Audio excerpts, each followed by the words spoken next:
অনেক দিনের একটা ইচ্ছা ছিল এই মন্দিরে যাব, মাকে দর্শন করব। তো ফাইনালি আজকে সম্ভব হয়েছে। আজকে হচ্ছে সানডে ইভিনিং। আমরা আজকে পৌঁছে গেছি মা শ্যামসুন্দর মন্দিরে, যেটা শিয়ালদার কাছে। আমি ঠিক রাস্তাটা বলেও বোঝাতে পারবো না। তো যাই হোক, আমি অত রাস্তা চিনি না। তো পৌঁছেই দেখলাম প্রচণ্ড ভিড়।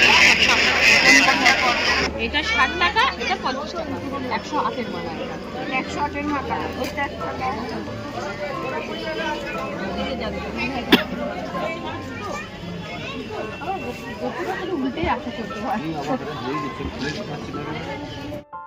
যাই হোক, আমরা পুজো দেব বলে মায়ের কাছে ডালা কিনে নিলাম। ওতে ছিল মালা, মিষ্টি, কলা, চাল অবশ্যই, যেটা ওখানে ছিল।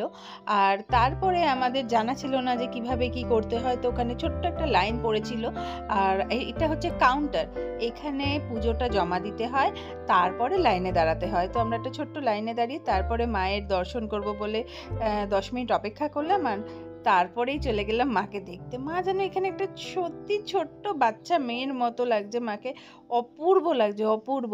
আর বলতেই হয় এটা যে মাকে এখানে এত অপূর্বভাবে সাজানো হয়, প্রত্যেক দিন মাকে এত সুন্দর সাজানো হয়, কি বলবো। মাকে এখানে প্রত্যেক দিনই বেনারসি পরানো হয়। আর না, বেনারসি যে পুরো পরানো হয় তা নয়, মাঝে মাঝে অন্য শাড়িও পরানো হয়, যা দেখতে পেলাম। আর ওনাদের সাথে কথা বলে জানতে পারলাম যে অমাবস্যাতে মাকে কাতান বেনারসি পরানো হবেই হবে। তো যাই হোক, কিছু গল্প শুনলাম ওনাদের থেকে, খুব ভালো লাগলো, যারা আর কি মন্দিরের সাথে যুক্ত ছিল। আর তারপরেই সময় হয়ে গেছিলো আরতির। আর আমরা মন্দিরেই রয়ে গেছিলাম, যেহেতু আরতিটা দেখব বলে। প্রচণ্ড ভিড় হয়ে গেছিল ওই সময়, দেখতেই পাচ্ছ। তো চলো, বেশি কথা না বলে পুরো আরতিটা দেখো।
যাই হোক, আরতি দেখে মানে আরতি দেখা কমপ্লিট করে তারপর আমরা এসে গেছি ভোগের লাইন দিতে। ভোগে তখন ছোট্ট একটা লাইন হয়েছিল, আর আমার পেছনে অগন্তি মানুষের লাইন। হ্যাঁ, শুনলাম যে হ্যাঁ আরতির পর ভোগ দেবে, তাই আর ছেড়ে আসতে পারলাম না। লোক সামলাতে না পেরে আমরাও দাঁড়িয়ে পড়লাম। কিন্তু সত্যি কথা বলতে সেদিন রবিবার ছিল বলে ওনাদের বক্তব্য ছিল যে তাই টাইমটা একটুখানি দেরি হয়ে গেছে। তো বেশ অনেকটা রাত 9টা বেজে গেছিলো। তো আমরা তারপরে ভোগের লাইন দিয়ে আবার সেই মন্দিরেই ঢুকতে হবে, যেখানে মায়ের সামনেই ভোগ দেওয়া হবে। প্রথমে দেয়া হলো হাতে একটা করে থালা। আমার ছোট্ট মানুষটাও দিয়েছিল সামনে দাঁড়িয়ে। সে পারবে না আমি বুঝতে পারছি, কিন্তু তাকেও লাইনে দাঁড় করিয়েছিলাম, সে খুব এনজয় করছিল। তো যাই হোক, প্রথমে একটা করে থালা দেয়া হলো হাতে।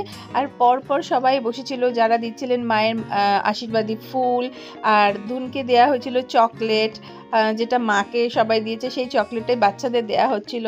সেদিন ভোগ প্রসাদে ছিল পোলাও, 2 রকম নিরামিষ তরকারি, পায়েস, মিষ্টি, কলা তো অবশ্যই ছিল।